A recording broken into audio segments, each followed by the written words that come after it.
Natukoy na ng pulis ang mga sospek na nagpaputok ng baril sa COC filing sa Malabang, Lanao del Sur.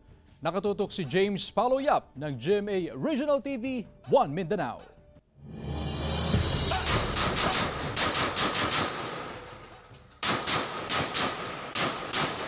Nakuhanan ng mas malapitan ng cellphone video ang dalawang lalaki na walang habas na nagpaputok ng baril sa kasagsagan ng ika-4 na araw ng filing ng Certificate of Candidacy sa Barangay Chinatown, Malabang, Lanao del Sur na nagdulot ng takot sa mga tao. Ayon sa Lanao del Sur Police Provincial Office, natukoy na nila ang pagkakakilanlan ng dalawang sospek.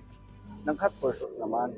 Kaso siyempre yung paputok, nagtago at nakita naman ninyo yung mga kabahayan dito. Ang dami. So, hindi naman basta papasukin yun. Anyway, yun nga, na-identify na siya at sabi ko, hinahanda na yung kaso. Naglabas ng memorandum order ang COMELEC Central Office na nag-atas sa COMELEC BARM at mga law enforcement unit para sa agarang pagkakadakip sa dalawang sospek. Siniguro naman ng mga sundalo na nanumbalik na ang peace and order sa Malabang at iba pang bahagi ng probinsya. Umikot na tayo sa buong dito, especially dito sa 2nd District. Galing na po tayo sa Pualas, galing na po tayo sa Pagayawan.